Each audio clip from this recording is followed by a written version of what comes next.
Hey, good morning and welcome to Breakthrough Walls. I'm Ken Walls and I am your host, and I have a very special guest on today, a good friend of mine that we've been friends on Facebook for a while, and now here we are. He's on the show. This guy is coming in all the way from the great country of New Zealand. I want to welcome my buddy Hanz Freller to the show. Hanz, welcome to the show, man. Hey, thanks, Ken. Thanks for having me. The islands, yeah. Hey, man, I'm really grateful to have you on here. I know it's like 4 o'clock at 5 o'clock in the morning there. It is indeed. You just woke up? I've been up for a couple of hours. I was rather excited, to be honest. I got to be fair. I was excited, so I couldn't sleep for a couple of hours. So I thought I'd get up and put my makeup on, do my hair, and yeah, here I am. Dude, your hair looks awesome. Looks great. Look after it. So, Hanz, we'll get into what you recently released. We'll get into that here in a little bit, but I want to introduce you to people that may not know who you are. Kind of, tell them where you were born and raised. Let's start with that. Where were you born and raised? Sure. Look, I'm born and raised in Christchurch, New Zealand. So, which is a population of about maybe 300,000-400,000 people in the I think about second largest city in New Zealand. So that's where I am. Born in the 70s, so a child of the 80s. No technology. Grown up outside, climbing trees and throwing sticks and stones. So you said you're in Christchurch? Yeah, Christchurch. Okay. That's you took a picture with my book in front of the airport there. I did indeed. That was awesome. I was like, oh my gosh, my book just went global. So you grew up, you went to school there in New Zealand. You've never lived anywhere else? I grew up, basically no. I lived in Australia for a little bit, which I talk about in my book, but not for very long. But most of my life, I'd say maybe a year I've lived elsewhere. Scattered across the globe, if you want to call it that. Yeah. So yeah, it's pretty much life in New Zealand. Right. Nice, quiet part of the world. Yeah. What other parts have you lived? Have you ever lived in the States? Never lived in the States. I lived in Australia for about 6 or 7 months. Oh, okay. And I did a bit of a bike trip in Europe. So I lived in Spain for 5 weeks. So that was pretty cool. Wow. And that's about it. But I've traveled a little bit, but seen parts of the world. What was it like growing up in New Zealand? And I said, before we went live, I said down there with the kangaroos, and you're like, no, that's Australia. That's the neighbours. We often get mistaken for Australian, which is a bit of a shame. I think a bit of a shame. So I think it has something to do with the sport. Like, obviously, the New Zealand were quite famous for rugby. Yeah. And the national rugby team, the All Blacks. So it's we always have a big brother, little brother competition between Australia. Yeah. So when everyone says, "Oh, you're from Australia," no, similar accent. It's a similar accent, a little bit. Yeah, maybe. You're like, maybe for the untrained ear. Yeah, I think for a lot of Kiwis, native New Zealanders, Kiwis, we tend to think that the Australians have a bit more of a twang to the way they talk. Oh, wow. Yeah, Australia, kind of like that, but maybe not. Yeah, I don't want to say anything, but that's how they come across to us. That's funny. That's funny. So, so growing up there, you went to, I assume they have like similar to the United States. You have like grade school and junior high. Do you have high school, all that, or how does the schooling system work there? Yeah, well, it is a little bit different than the States from what I understand. Over here in New Zealand, we have what they call primary school. So basically from about 5 years old, 5 or 6, depending on when parents want to send you, from that age to about 11 is primary school. And then they have an intermediate, which is ages 11 and 12. And then after that, 13 through to 16 or 17 is high school, which I think is kind of similar to your college, maybe. I'm not sure. Oh, okay. And then after that, you can go to university, which is, the higher learning side of things. Yeah. So what was it like for you growing up? I mean, what did you get in trouble a lot? Were you a good kid? Did you get perfect grades? What was it like? I would say perfect grades. I've had a bit of an interesting life, I would say. Grew up in foster care to start off with. You didn't really know my parents from that sort of age. Out in foster care, my father came back in my life when I was 5. I think they had us from what I have obviously have now learnt. The parents sort of shot the gap that took off when I was young. I went into foster care, and then Dad came back when I was 5. Took us under the wing. Went to school. Obviously got into a little bit of trouble at school. If you ever do get my book, read Principal's Office. It's quite a few trips to the Principal's office, I'd have to say. Yeah. But it's much of a muchness, just playing and enjoying life as a kid. I mean, you don't really, I never knew anything better other than, what was going on. So although my parents weren't there to start off with, you just carried on. You don't know any better when you're young, and kind of however old I was, 5, 6, 7. Dad sort of got a girlfriend later on, remarried. And so the family grew from 3 to 6 because I've got an older brother. So the 3 of us were all living together after Dad picked us up from the foster care. So it's rather interesting life. Wow. So you were raised from a young age by foster parents. Yeah. Until about 5, you said? Yeah. So my earliest memory is probably around that sort of 4 and 5 mark. Obviously I've been told since that I was in foster care from the age of 2. Wow. Because of the circumstances. And so I was in there for 3 years, and then Dad came along, and in the foster care, it's not some nice stuff happened, abused and whatnot. But that's in the book. And then Dad sort of took us home, came back, and I don't know, whatever he sort of felt some sort of way, and to have us back in his life. So that's kind of where life as a young kid, kind of, I wouldn't say rural because we're a civilized nation. Living as a kid, playing with your friends at school, getting into trouble, being smart, that sort of stuff. Obviously before all the technology sort of came around.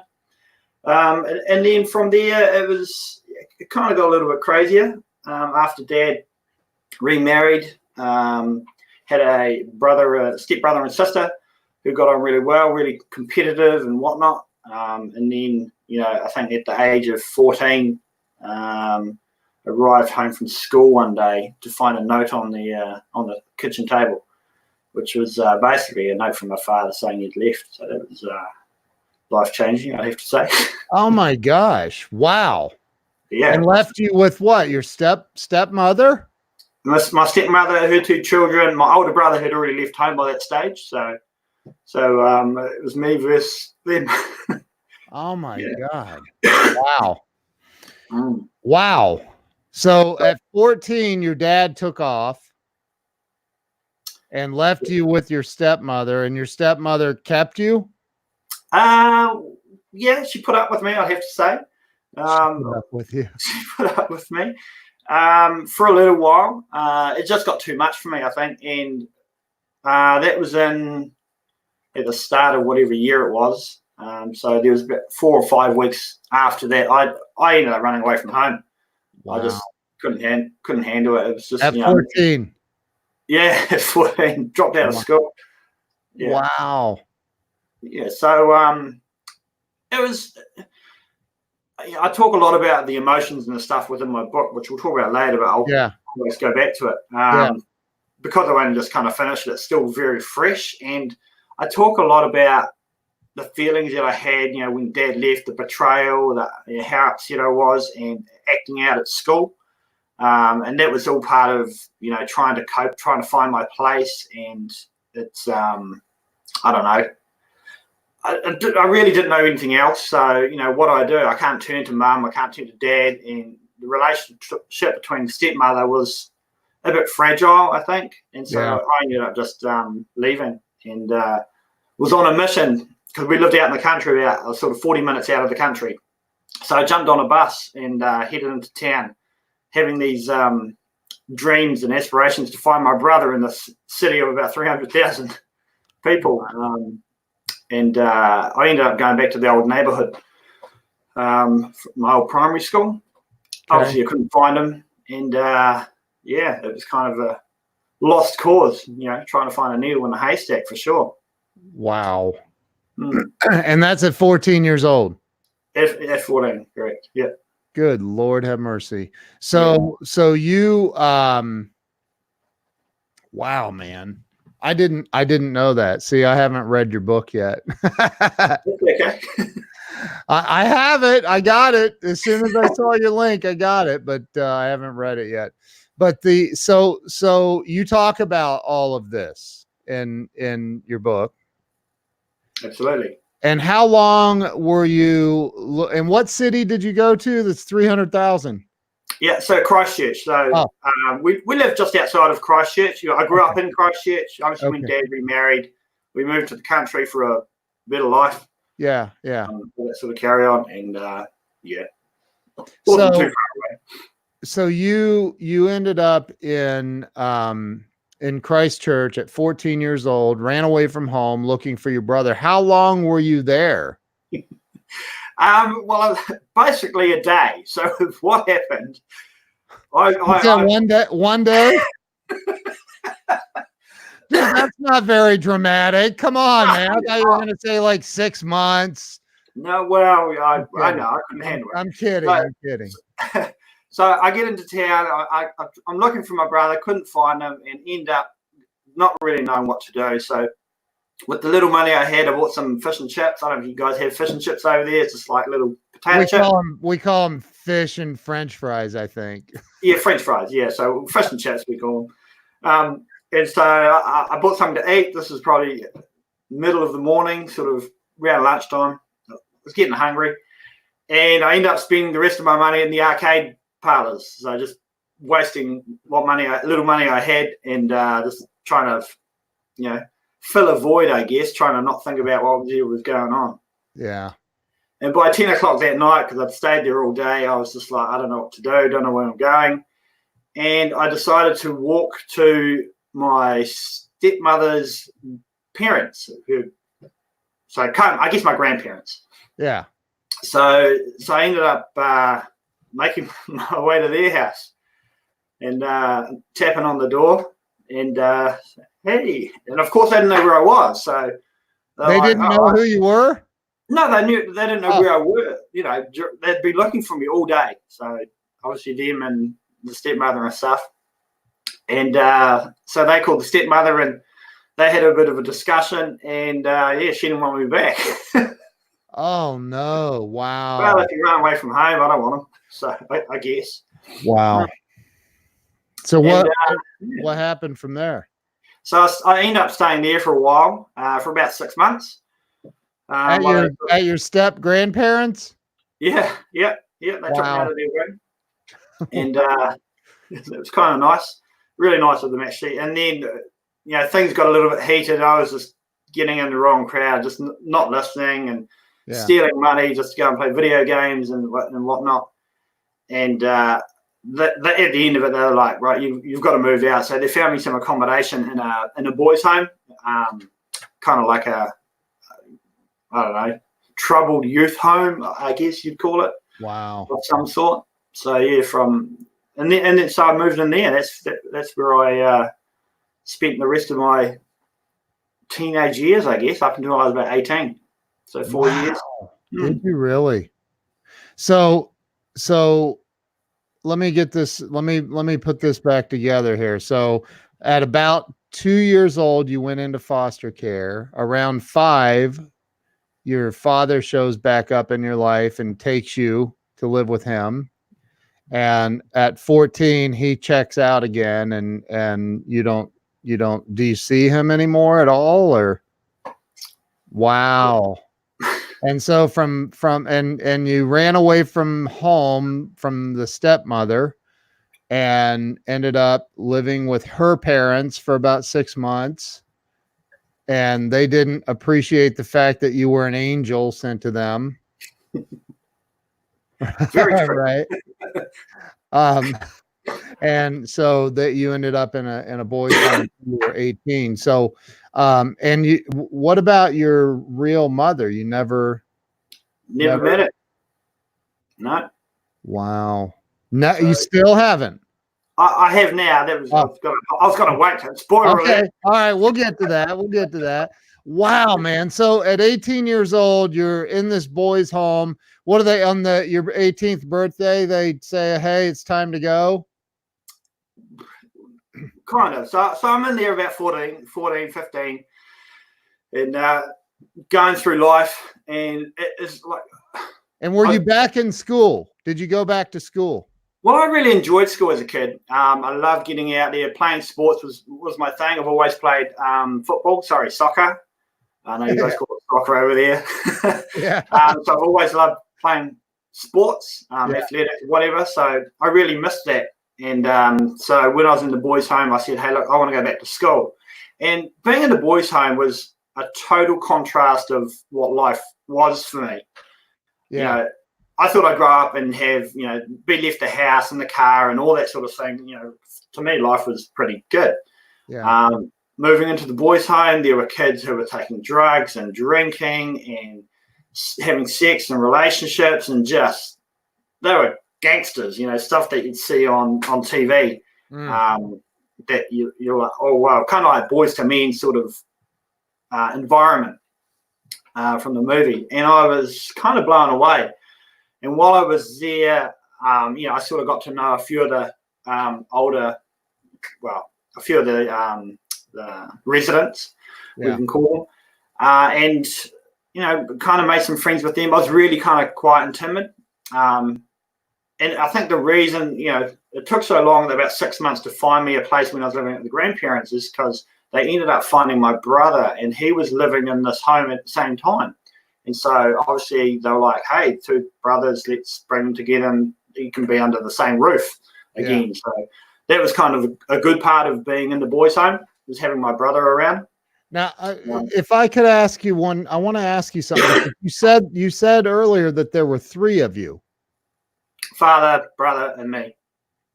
Oh. So they're just you and your brother then okay. Got it. Yeah. Got it. Okay. So, and in the boys' home, it was an eye opener for me, from coming from, a naive background, I would call it. Yeah. Not knowing anything of the world. I mean, but how many 14-year-olds do? Well, probably nowadays they do, but back then, right. back in the 80s. Yeah, right. Right. And while I was at the boys' home, I'll just cut to the chase. I was sexually abused at the boys' home. So that was interesting, I guess. Yeah. You can call it that. That was definitely a game changer. Wow. So Jiminy Christmas, dude. So I had a pretty volatile childhood as well. Not anywhere near what yours is. I wasn't in a foster home or any of that, but I probably would have been better off at some point in there. But like I know what comes along with that, and for me, it was a lot of anger. I was pissed off. Did you find did you find yourself in that position, just angry about everything and revolting against everyone? Absolutely. Yeah. I was an angry young kid, hated the world, and Yeah. didn't want anything to do with any sort of authority over my life. If my wasn't my motto, but my theory was, if my mother and father didn't want me, the people that were supposed to bring me up in the world didn't want me, I wasn't going to listen to anyone else. So it was rebellious young Hanz, doing whatever I wanted to do. And especially after the sexual abuse was happening, because it went on for a long period, it's all part of, it was grooming and all that sort of mental sort of vulnerability that sort of is caused. So that went on for a while, but during that time, I was made to feel special and all of those things. And I just became angrier and angrier. Like, why me? What's happening? I can't understand what is going on. Help! On the inside, I'm crying for help, but I don't have the courage or the strength to sort of say anything to anybody, because the guilt, the shame, all of that sort of is encompassed with what's going on. And so, I found my solace. I ended up finding my solace, as crazy as it seems, in video games.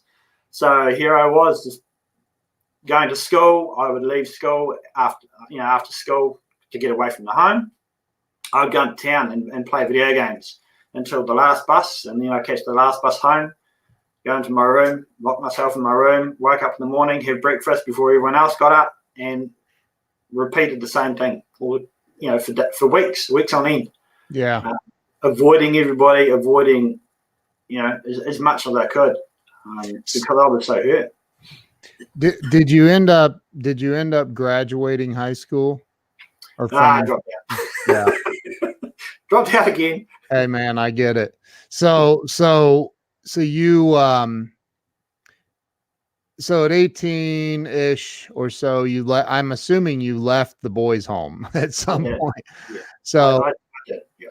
Yeah. And so what happened when you had to start doing the adulting thing, when you had to go out and be an adult? What happened? The big life thing. Well, in that sort of 3 to 4 year period, towards the end of my stay, I ended up, there was a family meeting at the boys' home. So not a family meeting, like a house meeting. Yeah. So everyone came in because the guy who was abusing me had basically disappeared. He was gone. No one knew where he was. The staff members weren't sure. And then so all these allegations started coming forward from various sources. He's no longer here. He's been doing some dodgy happenings. And so all the staff congregated at the boys' home and said, we need to have a house meeting. And basically within the house meeting, they were saying, hey, we've heard that these allegations of sexual abuse have been brought against said person. We just want to let you know there's no real evidence, just hearsay at the minute. Wow. Does anybody want to say anything? And as you can imagine, I'm like 17, nearly 17, 16, however old I was, starting to really boil. It was really getting under my skin. Yeah. One of the older boys who'd been in the boys' home a long time, he'd come and go and visit and stuff, just to see the staff and whatnot. He stood up and basically said, hey, this guy's stand-up guy, known him for a couple of decades or whatever it was. Anyone who says anything against him in this sort of matter about being, sexually abusing people is basically lying. And I was just like, what? And I wouldn't say we didn't get on. We just we tolerated each other. Yeah. I just lost the plot. I just jumped up and ran at him and pinned him down and, let my anger out on poor Ray. Wow. And everyone, and this was in a splits of a second.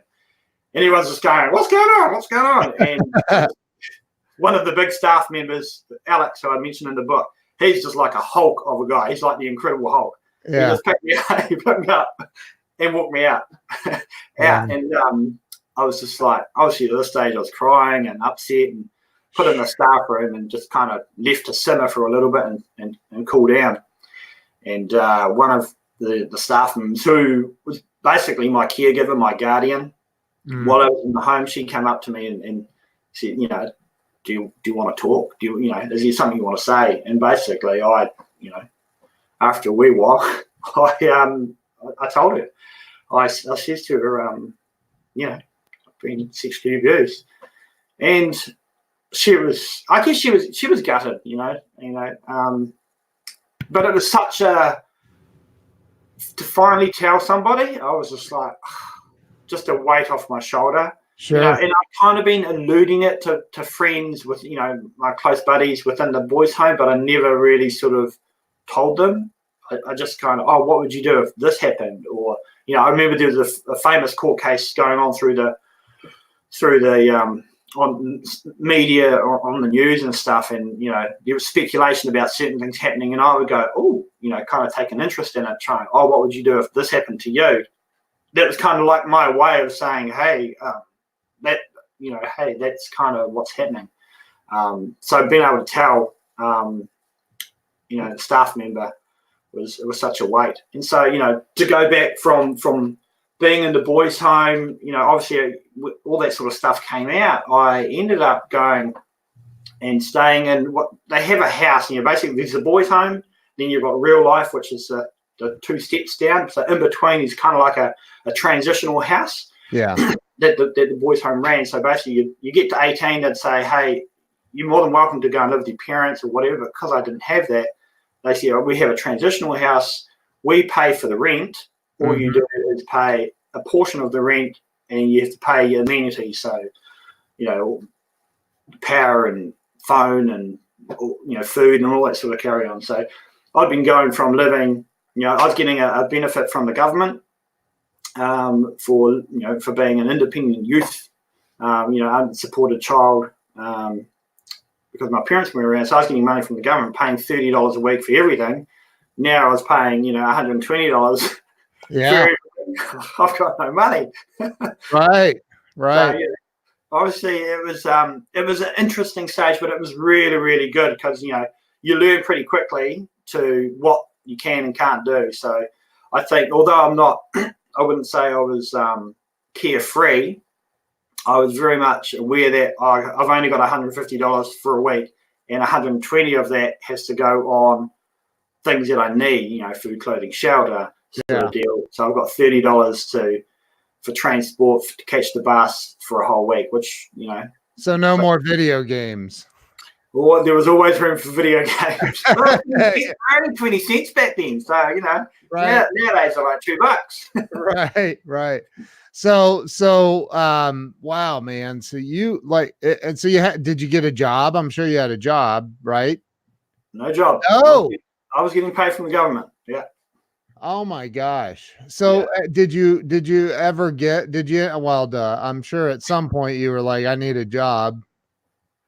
I did. Not till a few years later, though. Wow. Yeah. No kidding.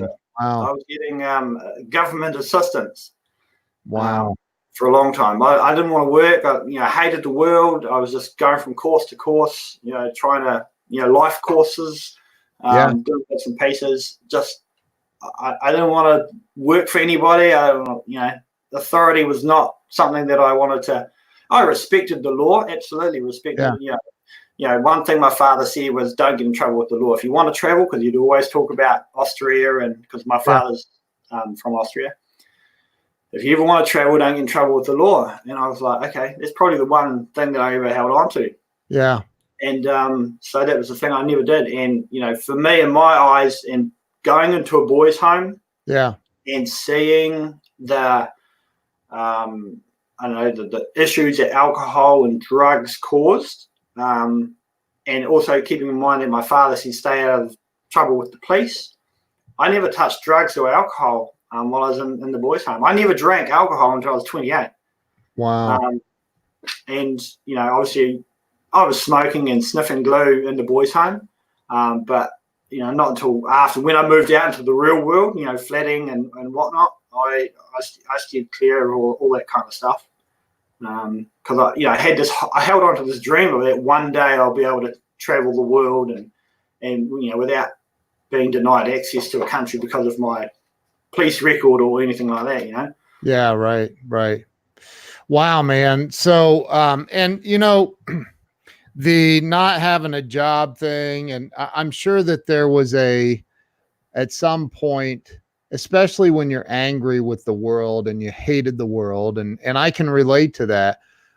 You almost feel like the world owes you something. Like this hand I've been dealt in life is a bunch of crap, and y'all need to like pay up, right?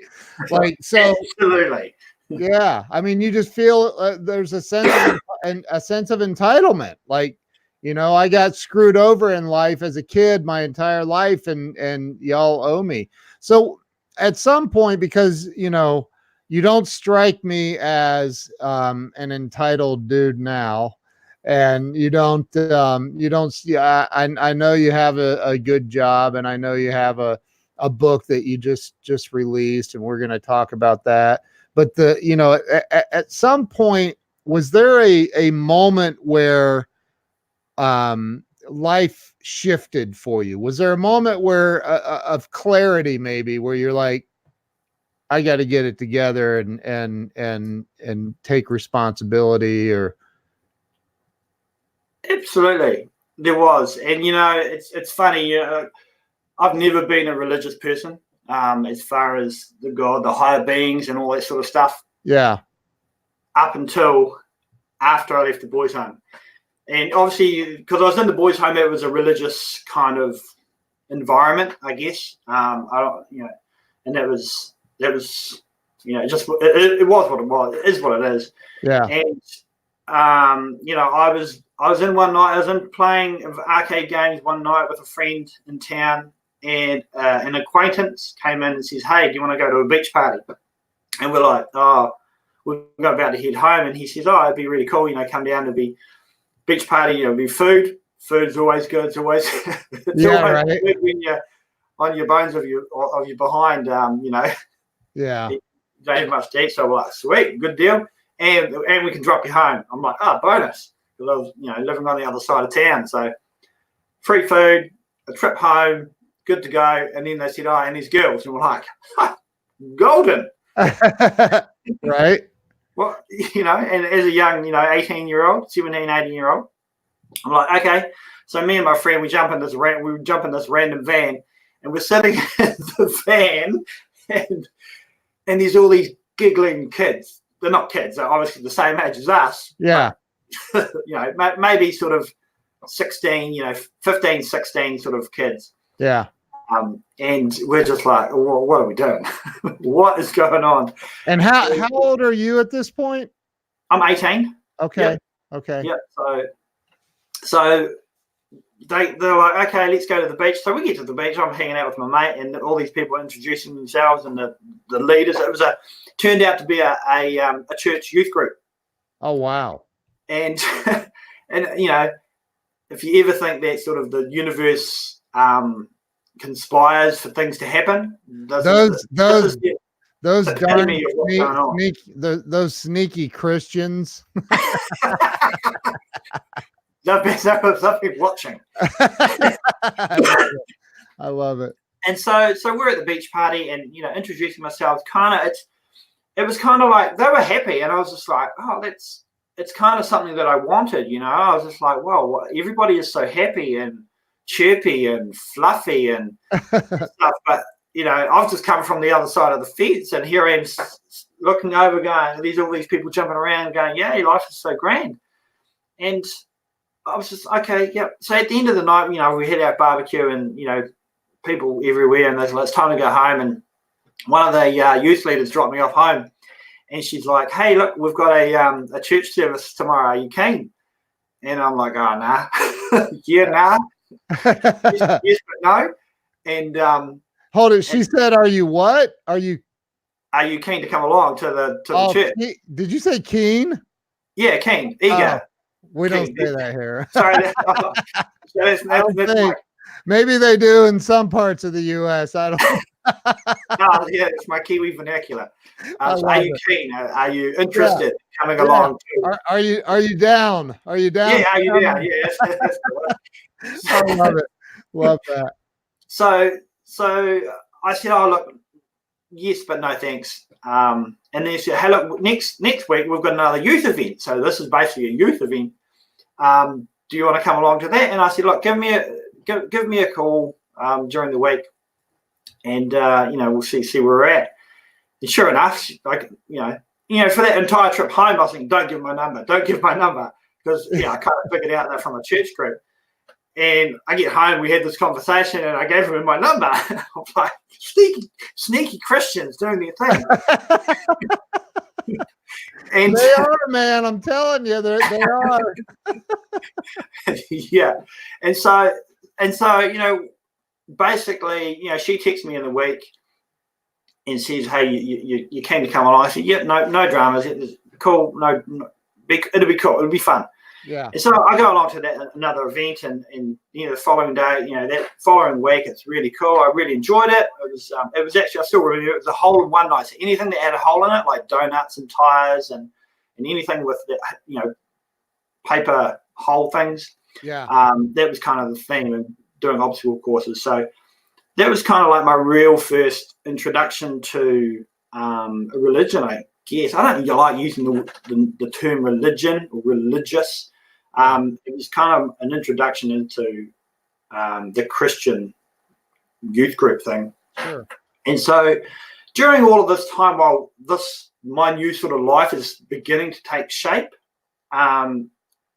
Laura, who was the staff member at the boys' home, who, obviously we spoke, I told her what I've been sexually abused. She was a really big advocate for me to get therapy right from the get-go. Oh, wow. And so, she would take me along to therapy sessions. I'd sit down and I would try and suss out what this therapist was all about and all of those types of things, because I was just, in my mind, I was thinking, why would these people want to talk to me? They're just going to tell me what I want to hear.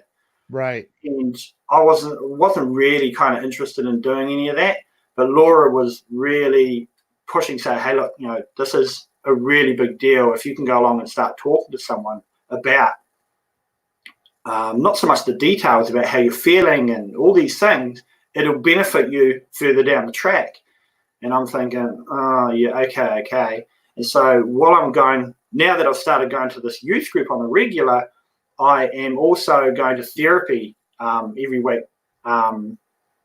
Laura would pick me up from home, and she would take me. She'd wait outside or wait in the office, outside the office, and while I'd have my therapy for an hour, and then she'd take me home and we'd sort of have a wee debrief about how I was feeling about it all.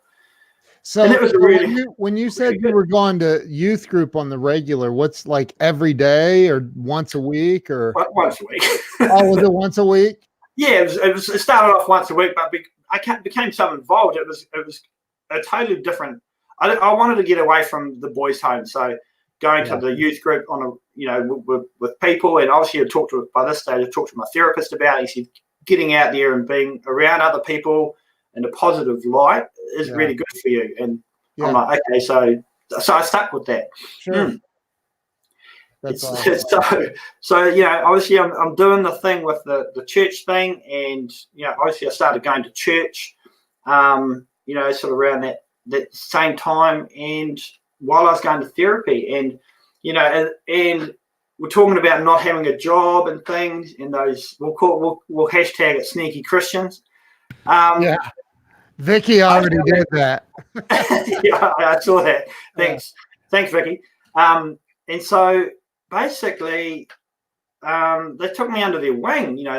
Some of the leaders took me under their wing, and one of them, offered me a job at the church. They were doing some renovations in the church, and they needed some muscle, I guess, to lug around the wheelbarrows of clay and dirt and bricks and whatnot that they're pulling down. So I ended up working for the church for a little bit, and just helping them doing whatever labor work that they had. And so that was really good to get me in some sort of routine.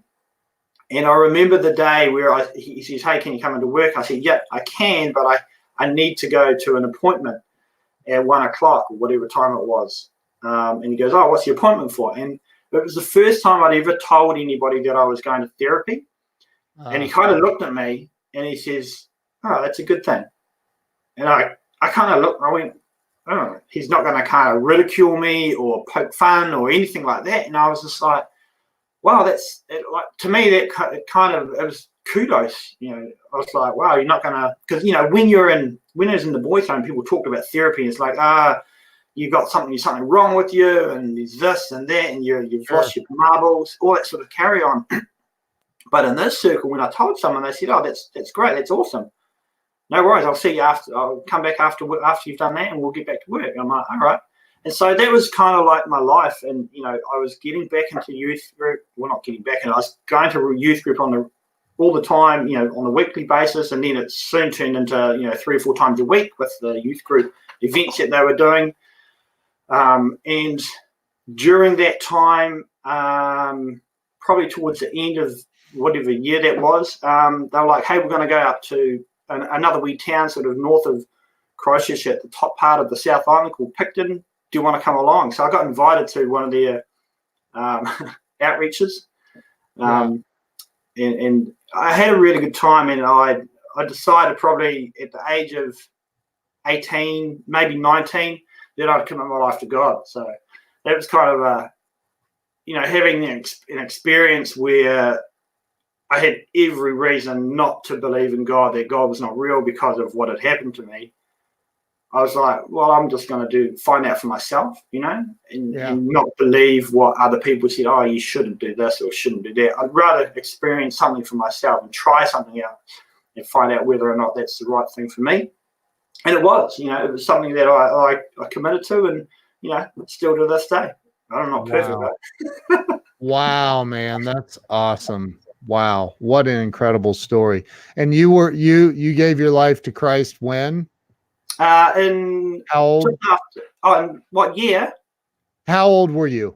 I would be close to 19. Okay. Yeah. And you're 27 now? Man, we'll be friends for life. I grew up in the 80s too, so I know about how old you are. So wow, man, you really went through a lot, and so you got tricked into going. You thought you were going out to party and have some fun with some women, and here it was, a Christian youth group. They tricked you, those sneaky hashtag sneaky Christians. So wow, dude, that's freaking awesome. What an awesome story. So you gave your life to Christ, and do you still work for the church? No, I have very little to do with that church now, but there's still I still have a few contacts here, because people come and go within a church, but I don't think there's maybe 1 or 2 people who are still there. I'm still in contact with one of the guys who was in the van, the youth leader who picked me up from the arcade place, took me to the beach party. So I'm still very much involved, hanging out with him, and he's been like my surrogate father. Yeah. Over the years, so he's seen some good times and bad times. So aside from that, it was very much a part of life that was very, I think you can get to a fork in the road, I guess, and you can either go left or right. And that was one of those times where, had I not given my phone number to the youth leader that dropped me off, I probably would have gone left. But as things turn out, and as God's plan is always, far beyond what we can sort of imagine. Yep, you're right, man. It just kind of happens.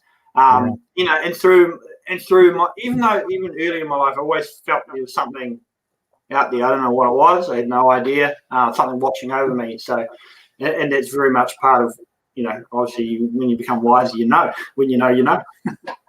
Yeah. And so I'm in the church circles, and to say that I remained in the church circles and was this good Christian boy and all that sort of carry on going to therapy would be a lie, because that didn't happen. Right. A few years later, I just, therapy was great to start off with, and it was, we spoke about certain things, but when we got down to the nitty gritty of the core and the abandonment, the abuse, and all of that really hard stuff, I kind of walked away from it. I was just like, no, it's too hard. It was just too much for me, and I just kind of like, nah, I think I'll just kind of do it on my own. And back to video games, and obviously by this time I was smoking drugs and just marijuana. So in my mind, if it was natural, it was okay. Sure. Yeah, because it was natural, Yeah. And so I steered clear of everything else, and it's God's way of saying hi. Oh, I may or may not have justified my use with that, but so you got it. So you went off the path. Yeah. You went off the path for a while. Yeah.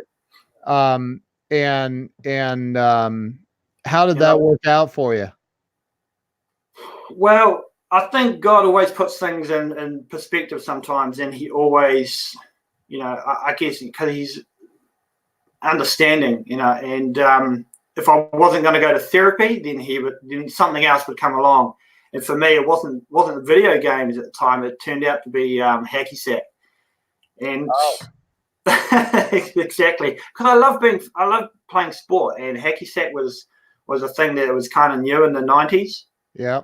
And everyone was doing it, and it was challenging. So, and it was something I could do by myself and get better at by playing by myself. So, I would go away and I meet some friends from the arcade outfit, and they said, "Oh, come down and play hacky sack." I'm like, "Oh, okay." So from there, it was hacky sack was my therapy, and I just played hacky sack all the time. 8 hours a day, 5-6 days a week. And, in that little game where people would walk past, get a job, get a life, you're doing nothing with your life other than kicking this little hacky sack around without it sounds crazy, without a word of a lie. I've traveled the world because of hacky sack. Really? Absolutely. Yep. Wow. I'm pretty proud of it, but people were like, "What? Do you still do it?" I can still play, but I don't compete anymore. So I gave that up a few years ago. That's incredible, man. So at some point though, you came back to your faith. I did. When was that? And I don't think I lost my faith. I just steered clear of the crazy, sneaky Christians, we'll call them. Yeah. I learned that my relationship was between God and myself. Although I wasn't doing the right thing sometimes, I would always sit down and go, I need help. What do I do? Where can I go? What's happening in my life? I don't know what's going on, Yeah. And I think there was a few, when I gave my life, because, you can do this because God's so powerful. Yeah. I said to him, if you're real, I said to God, if you're real, in my own little quiet space, I said, if you're real, God, you'll bring my mother and my father back into my life within 10 years. And so I said that to him. I says, because, you don't know when you're young, Yeah. And I said that to him. I said, prove to me that you're real by bringing my parents back into my life within 10 years. And he did. Wow. No kidding. So wow, man. Yeah. How did that happen? At what point, how did it happen? Like they didn't just like knock on your door and go, "Hey." Not well, I don't know. Well, yeah, maybe. Did Kind they? of. All right. So the first one to come back in my life was actually, who was it? It was my father. Okay. Yeah. So the first one to come back with my life was my father. And how old were you? I was 26, thereabout, mid-20s. Yeah. So it'd been about 10 years since I'd last seen him. Wow. And basically, I was working at the time. So I was working, me and my crew of sneaky Christians were living in a flat together. And basically, I was working graveyard shifts. So from, I think, 11 o'clock at midnight till 7 in the morning or whatever it was. Yeah.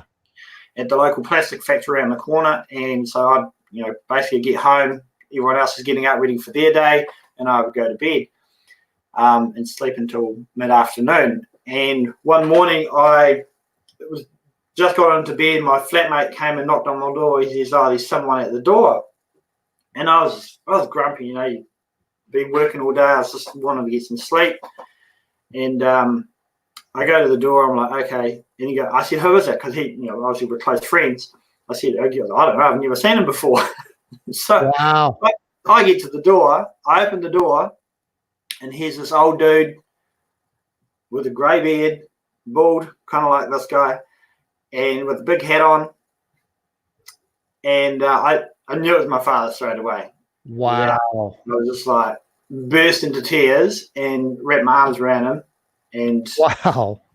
I was just blown away.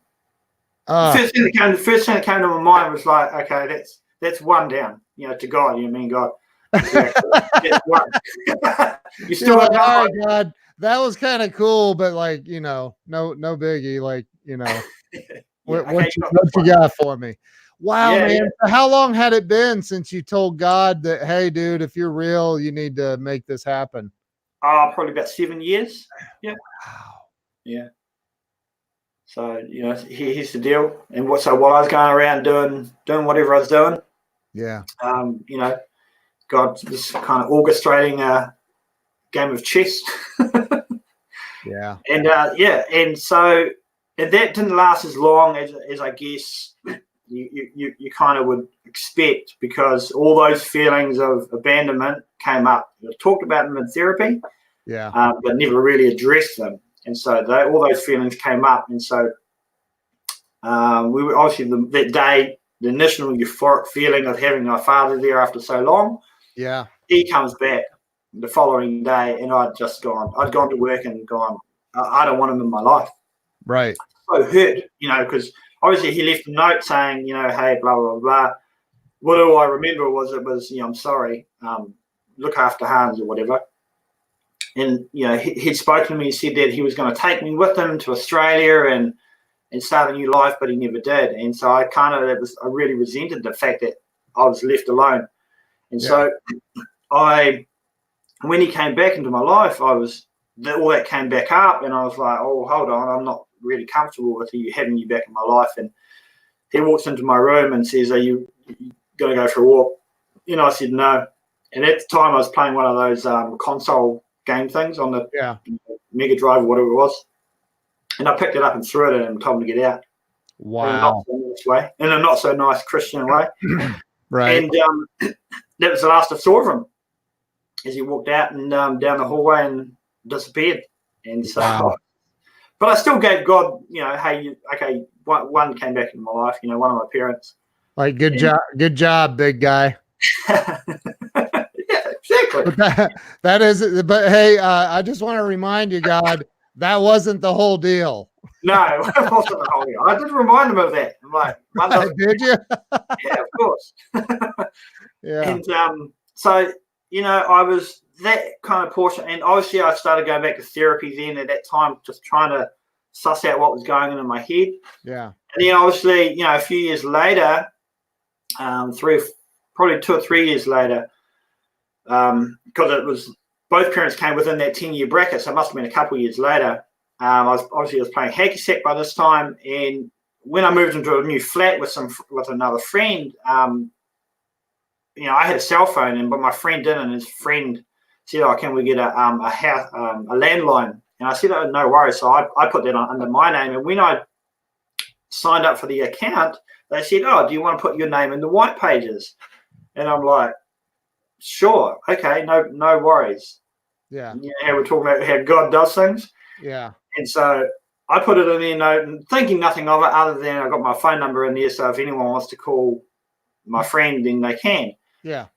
And I get home from Haggysack one day and the phone rings. And I never answered the phone when it rang because I knew it was not for me. Anyone want to get a hold of me, they could call me on my cell phone. Yeah, right. So I left it. But I was at home with my friend and he goes, oh, you're going to answer? I said, no, it would be from my flatmate who wasn't home. And so he picks it up. And there's a lady on the other end of the phone and he goes, yeah. Oh, I can just hear the conversation. He goes, yep, hang on, I'll get him. And I'm like, well, hang on, it's for me. Right. So I said to him, oh, who is it? And he goes, I don't know. I put the phone piece on my ear and I hear this lady. Straight away, my heart just kind of jumps. It's just like a voice I've heard, but I don't know who it is. Oh. And I'm like, hi, is this Hanz? Yes, Hanz, my full name. I've got 4 names. And yeah, are you born on this date? Yes. Who is this? Wow. Said, it's me, your mother. And I'm like, dead silence. I just, what? I didn't even go, oh, yeah, okay, thank God that's 2. I just went, what is happening? Wow. And she goes, hello. And I'm like, yeah. She goes, can we talk? And I said, oh, look, I've got a friend here at the moment. Can I call you back? I'm thinking, I'm not going to call you back. This is some scam. This is some sort of dodgy happenings going on. Yeah. And she goes, yep. And she gave me the number. I wrote it down. Was she in New Zealand? Was she? Yeah, she was in New Zealand. Yep. Okay. Yep. Wow. And so I hung up. And then this conversation between me and my friend, who basically I'd never, we'd hang out for years. I'd never told my story about my parents.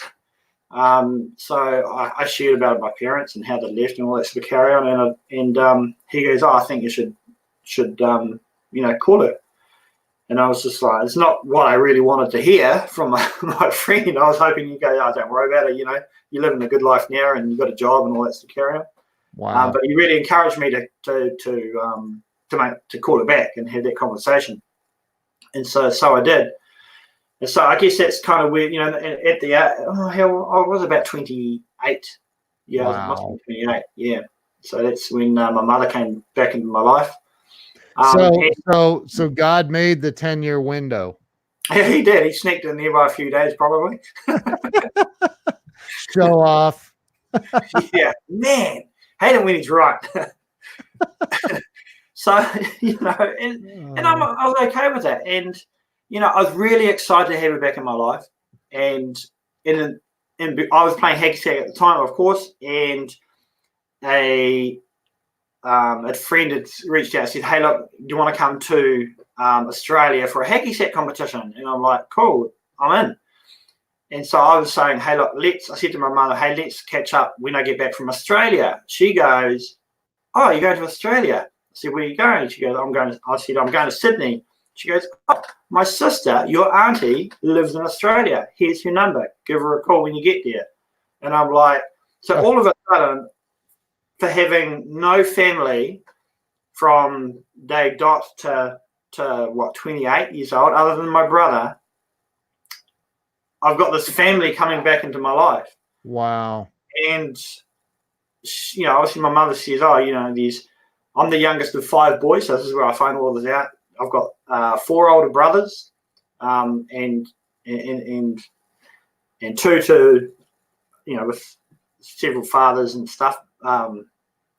So it was just like, what is happening? And I ended up going, okay, I get to Australia, I meet my auntie and her side of the family, and I'm just awestruck. I'm just like, I've got some, the one thing I wanted in my whole life was to have family around, feeling inadequate and abandoned because I have to go to school by myself and can't get dropped off by dad or mum, or those hugs, and there's times when I'm crying or I want to ask a question but I can't because I've got no one near.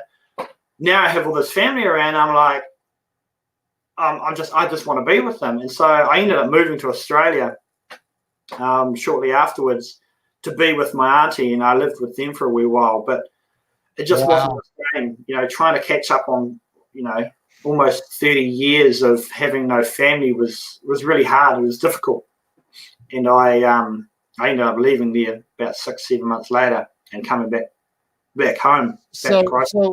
But your mom lived in New Zealand? She was living in Wellington at the time. And so you moved to Australia and your mom was still in New Zealand. Yeah. Gotcha. I mean, it's are you guys, I don't know for real. I don't. Are you close? Are the countries close to each other? It's about a 3-hour plane trip to Australia. Okay. Yeah. So that's not bad. So wow, man. Dude, we have been on here an hour. That's how long the show is. Oh, sorry. No. Don't be sorry. I mean, it can go as long. It's my show and the internet. So like we can go all day if you want, but no, I like to keep it around an hour. Dude, like I did not know all this about you. I did not know what God did for you in your life. Do you find yourself looking back going, instead of all that stuff that happened as a kid, because I know I can relate, you feel like a victim for so long. And then at some point, for me at least, there was this shift of it didn't happen to me. It happened for me. It made me the man that I am today. It gave me the ability to be empathetic and understanding of what other people are going through. And it really set the tone and the stage for God to show off. Right? He's so good at it too. I know. But like, do you feel that today? Do you feel like, man, this all happened for me? Oh, without a doubt.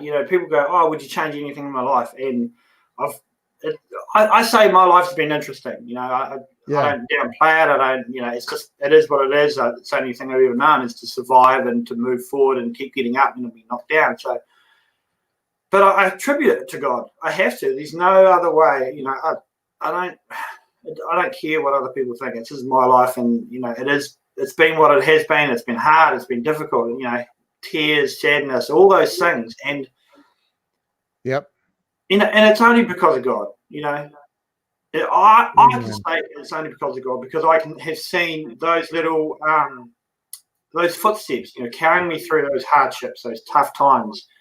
Every time I've fallen over and not wanting to get up, there's so much more to my story than just the facts of this A, B, and C. These all those things that to get me to those next steps, and that that's it's only because I've been carried by God. And I know that, and that's and where do I go from here? I have no idea. I just write a book and tell my story, because that's that's the one thing I know.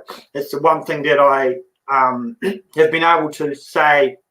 Yeah, I dropped out of school. I've been sexually abused and survived suicide and all those things, and it's not on my strengths. Far from it. It's more the fact that God has gone, I've got something for you. And I don't even know what that is. Right. I just like being that kind of guy who just, carries on through life and just move forward, Wow. Wow, man. So do you have a family are you married with kids? You got, any like other cool stuff? Young Hanses are running around.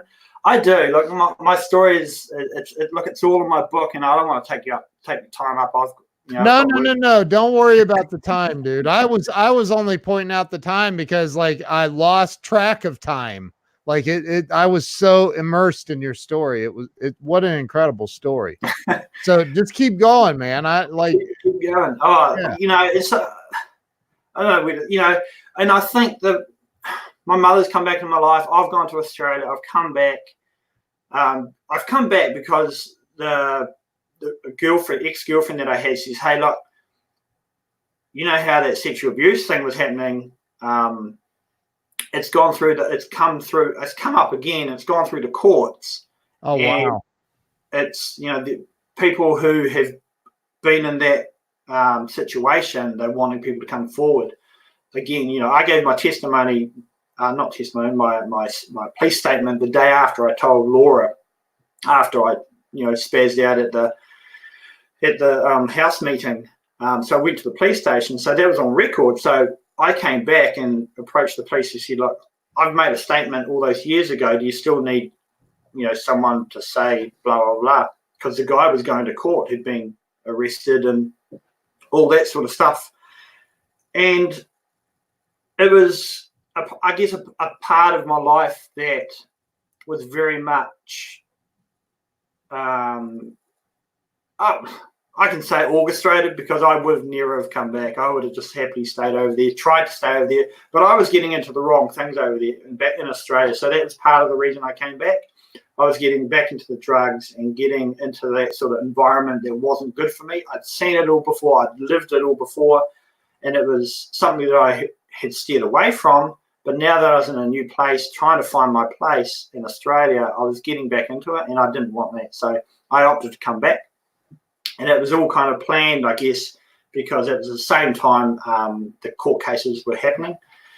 And so I came back, and I didn't have to testify because my case was heard. It had been documented, you know, years ago. And so my case was case number 5 out of those. And he was the guy was convicted and sent to jail however many years later, you know. And it was like a final portion of kind of like a closing of the door of the surrounding the sexual abuse side of my life.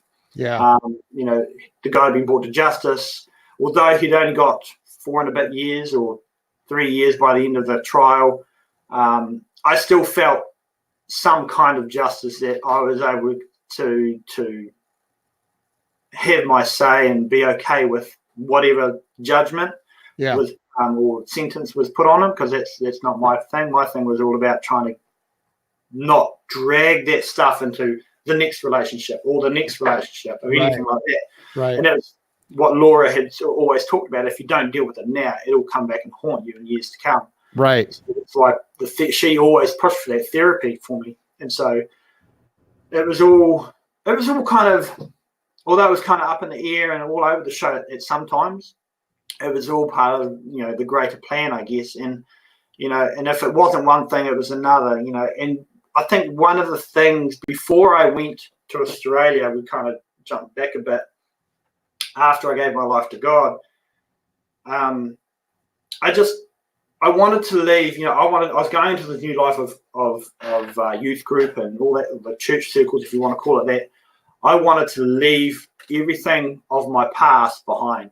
And for me to do that, I had to go and say my piece to the guy that abused me, who was in jail. He went back a couple of times. And so I confronted him in jail through therapy. You know, they organised it all, my therapist and stuff. So I got to say my piece, and basically I said what I had to say, and walked out and left. That's part of, I guess, part of a healing process. Wow. That, you know, I came to on my own decision. No one said, oh, because you are a Christian now, you should go and do this. It wasn't that at all.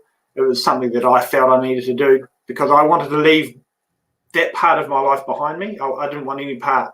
I didn't want anything like my abuse or abandonment, although I hadn't really dealt with my abandonment. I didn't want any of that to sort of hinder not so much my walk, but my future. So that was a decision I made quite early on.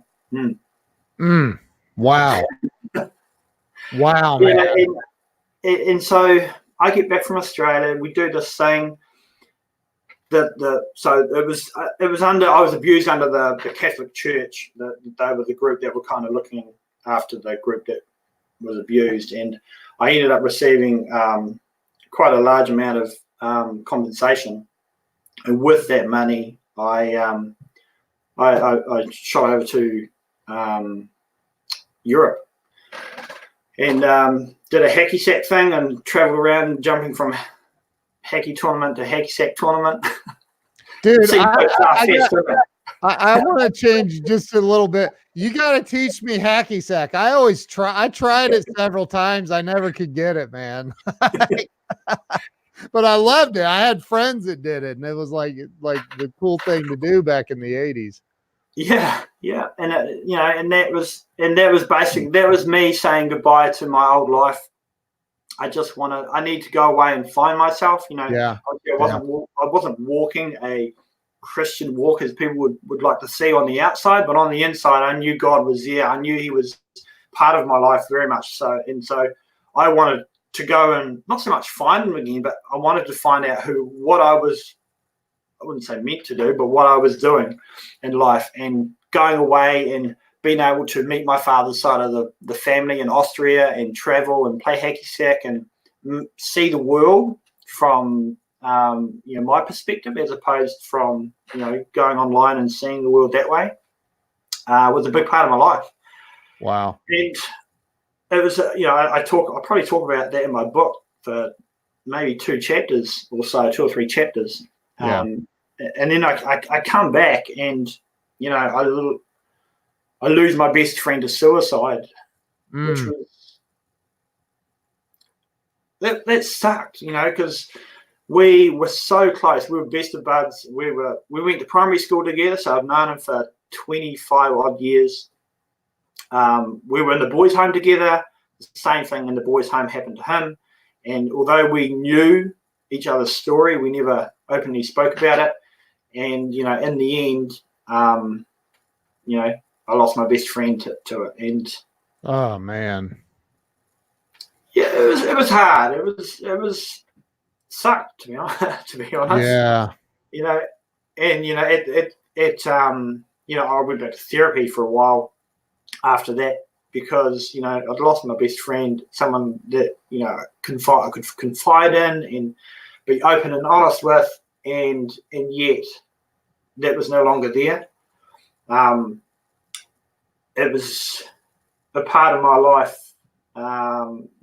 Always pay homage or respect to my best buddy every year, and that was on my so I laid him to rest on my birthday. So every year that's a reminder of that's right. I've got to go say give my respects to my buddy. So on your birthday, on my birthday, Oh man, just to keep it real. Wow, man. Wow. Yeah, dude, you've been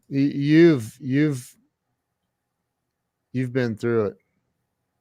You've been through it, and you came out on the other side, man, like so victorious. And I can see, like I think I'm a pretty good judge of energy, other people's energy, man. And you just have this brightness about you. Like maybe it's that. Maybe it's that. No, man.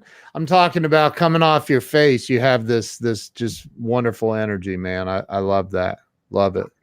So you wrote a book. What made you decide to write your book? So me and my best friend Jamie, who passed away, we would do mountain biking together, and that was our thing. So we'd obviously at first start before we had money, it was arcade games. But as we got older, we had jobs and had money. It was mountain biking, and often we would ride up the hills, the local hills, and sit at the top, just sort of talking about our lives. And we would say, "Oh, wouldn't it be cool if we wrote a book when we got older, and we could sit in our rocking chairs and compare how similar our lives had been, because they were very similar." And I think that was probably the seed that was planted all those years ago, and it wasn't until 2015, I made a video. 2015, 4 years ago, I had a marriage breakup, and I wouldn't say it almost broke me. It was pretty close to breaking me. And I've got two wee kids, two young fellas, and one older son who was blended family. I think that's what the term is. Yeah. And that was really hard. And then so there was a period of my life at the start of 2015 where I went searching, and I came across Periscope. Crazy little Periscope back in the day before live streaming became a thing. Yeah. And I came across a small group within the Periscope world called Scopers Unite. Yep. And they were like, hey, you should share your story, because everyone was just sharing their stories back then. And I was like, oh, okay. But I was really nervous. I didn't want to talk in front of a camera or to a camera like this. And I thought, what's the best way for me to be able to tell my story and not so much as talk, because I think I sound funny, and because I have a lisp, which is always weird. And so I thought, I'll just I'll play a song in the background, and I will basically have a placard with cards of my snippets, a few words, a couple of words on each piece of paper. Yeah. And so I did that in 2015, on December 19th, 2015. I shared my story on Scopers Unite, and we talk about God being the orchestrator of basically everything, if you choose to believe that, but I do anyway. And within a month of sharing that, I was in the States sharing my story at the Periscope Summit, something or other, whatever it's called, Summit Live. Yeah. And someone came up to me. In fact, it was someone says to me after, because someone, a guy by the name of Sean Thomas, who runs Ask a Millionaire, he said, I'm friends with Sean. He's a good dude. He is a good dude. He asked me if he could share my story at the summit thing, because once I made it on Scopers Unite, I ended up putting it on YouTube. Yeah. He asked if I could do that. I said, yeah, it's fine. He says, are you going to be at Summit Live? And I said, I'm going to be in the States at that time, because I wanted to get away after the marriage breakup. Yeah. To get away for a couple of weeks. I said, I can.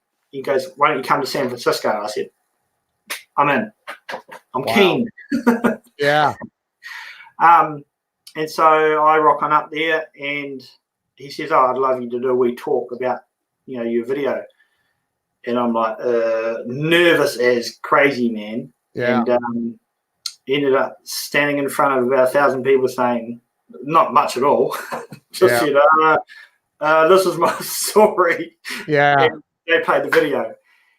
And afterwards, people were like, oh, wow, cool story.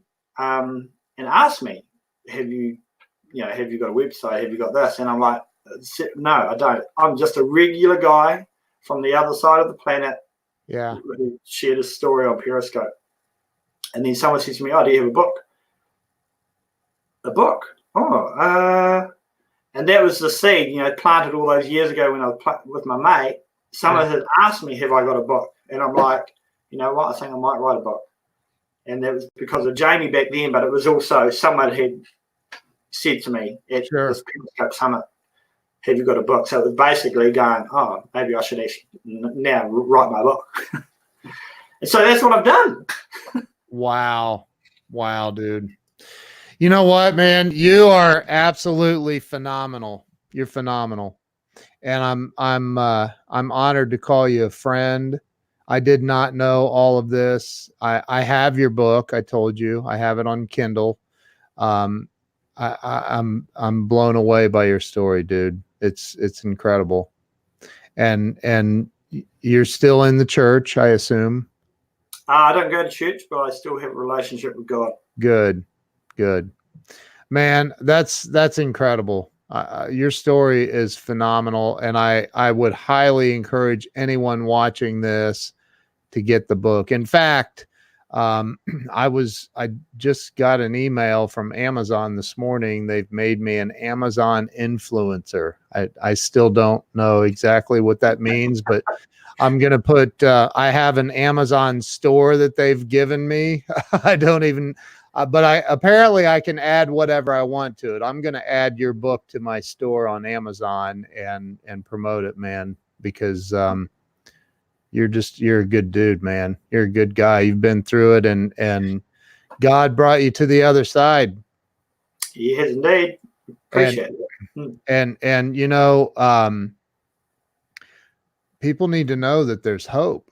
You need to share your story, dude. You need to share it because there's a lot of pain in this world. People that go through the crap and they don't know how to come out on the other side, and they end up doing what your friend did, and that I've seen it myself, and it's heart-wrenching. It's heart-wrenching, man. So, dude, I would encourage you to share your story as often as you can, man, because you've got an incredible story. Appreciate it, King. Yeah. Wow. Here, hold your book up so everybody can see it. That's Keen's book. Just saying. Don't show my book. Hey, I love it, dude. You're awesome. So here's my book, Walking on Glass. That photo is me in the Bonneville Flats in wherever that is, Utah somewhere. So it's a few hundred pages long, 300 and something odd pages. You know what? I just got these printed yesterday. So, Ken, if you want to find someone, one of your people, whatever, you let me know their details, and I will send them one of these, a signed one. Wow, that's first awesome. edition. So you mean people that want on the stream, or what are you talking about? I don't know. Look, I'll give you. I will send you one of these. You just tell me the address, and I'll send it to one of your followers or whatever. So anybody watching, wow, dude. Yeah. Anybody watching right now, if you send Hanz, I'm going to go back in and do some editing, and I'll tag you in this video, but just look up, if you don't know Hanz, look him up, Hanz Freller. And it's Freller, correct? Correct. That's me. And just look him up on Facebook, send him a message and tell him you saw him on this show, and Hanz is saying he'll send. Dude, that's expensive to ship. Well, you got to sign it. You're going to have to send it from New Zealand to the States. Yeah. I will give, let's say we'll give five books. Wow. We'll work out $5. So you choose whoever. The first 5 people to send Hanz a message, plus me. No, but the first 5 people to send Hanz a message will get a signed copy of his amazing book. Dude, your story needs to be heard a lot more often. A lot more. You can save, and my buddy Jeff Hart, if you don't know Jeff, you guys need to connect. He is a friend of mine. He's a Zig Ziglar certified coach and speaker and trainer and all those awesome things. And he said it right here, man. He said, your story will save someone's life. And it's absolutely true. And man, like as I've told my story of alcoholism and all this stuff many, many times. And I've heard who just typed, wow, what an amazing interview with my name. That's crazy. How'd that happen? I did not type that. That's crazy. Must be my wife on my fan page, maybe. I don't know. That's weird. Look, I'm talking some more. You're typing and talking. What is going on here? But anyway, dude, like, you can help people, man. Keep sharing, dude. And anybody on here watching, make sure that you get a copy of Hanz's book. and show the book one more time, if you would, Hans. I'm going to make this full screen. Walking on Glass. And, I always like to do things with intention. And, I don't think I'll write another book, but if I do, we'll cross that bridge once I get to it. So this is my life story. This is the chapters. Each of the chapters you probably can't see. Yeah, named after my some of my favorite songs. Oh, wow. Dude, that is so awesome. So it's even more special. Wow. Wow, dude. Man, I am so grateful that I asked you to come on the show and that you agreed to, man. Thank you. It's a privilege to be on your show, Ken.